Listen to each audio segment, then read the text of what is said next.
What's up for July? The evening star beckons, and in search of the Milky Way. Sunsets in July come with an added bonus, a brilliant gem low in the western sky calling to us to come and explore its many mysteries. This is the planet Venus. It's our cosmic next-door neighbor, that is, the planet with the closest orbit to the orbit of Earth.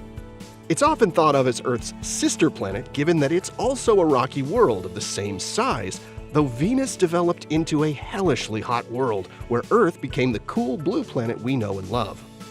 Venus is sometimes referred to as the morning star or the evening star, depending on whether it's visible around sunrise or sunset. This month it's the latter, as you'll find Venus appearing low in the west in the half hour after sunset, together with a faint planet Mars. In fact, you can watch each evening as Venus and Mars get closer, culminating with a close conjunction on July 12th, when they'll be only a finger's width apart. Look for them together with a slim crescent moon that's only 10% illuminated. In June, NASA announced that 2 new space missions would be heading to Venus beginning later in the decade. Veritas and Da Vinci Plus will investigate the planet's surface and atmosphere, returning incredible images, maps, and other data, likely rewriting our understanding of how Earth's sister planet became so inhospitable, along with how it might still be active today. They'll be joined by the European spacecraft Envision for what's sure to be an exciting new chapter in solar system exploration. July is one of the best times of year to enjoy the magical sight that is the Milky Way. This is our view of our spiral galaxy seen edge-on from within. Now, some part of the Milky Way is visible in the night sky any time of year, but the galaxy's bright, complex core is only observable during certain months. Earlier in the season, you have to wait until the wee hours of the morning for the core to rise in the sky. But in June and July, the core has already risen by the time it's fully dark and can be seen fairly well until around 2 a.m. when it starts to set. Now, the Milky Way is faint, and to see it, you'll need to find your way out to fairly dark skies.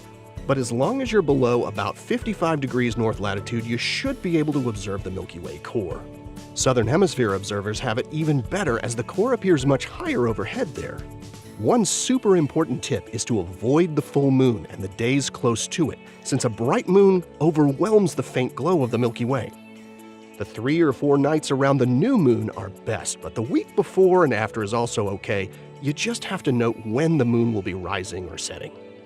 There are a variety of great apps and websites to help you find dark skies and figure out when and where to look. So here's hoping you get out there and experience one of the most fantastic sights the night sky has to offer. Here are the phases of the moon for July. You can catch up on all of NASA's missions to explore the solar system and beyond at nasa.gov. I'm Preston Dykes from NASA's Jet Propulsion Laboratory, and that's what's up for this month.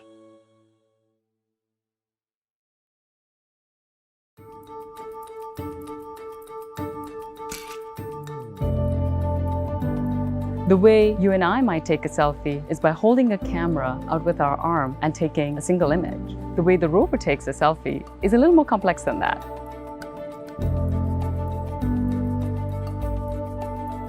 The way the rover takes a selfie is by using the Watson camera at the end of the robotic arm. But the Watson camera was designed to take close-up images of rocks for scientific analysis. And even with the arm fully extended, we can't cover the entire rover in a single image. To capture the entire rover, we take multiple images and then stitch them together. In order to do that, we try to hold the Watson camera sensor in the same position to take the different images. In order to keep the camera at the same position and take the different image frames, the arm may actually have to move quite a lot. It can take up to an hour of arm motion and imaging to take that entire selfie.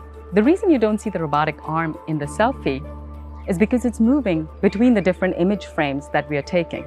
And we include enough overlap between the images so that when we stitch them together, we don't have to include the arm. Another exciting first on the Perseverance mission is the inclusion of microphones. For the very first time, we were able to record sounds of the arm moving as it was taking the selfie. You can distinctly hear the sounds of the brakes on the arm actuators clicking open and closed.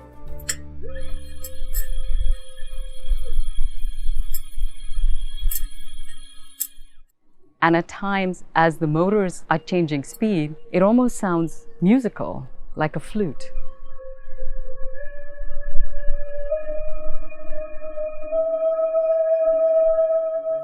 When a person takes a selfie, we just hold our arm up and take a single image. To create the first Perseverance selfie, it took an entire team of people working together for almost an entire week. In the end, it took 62 images stitched together to create the resulting selfie.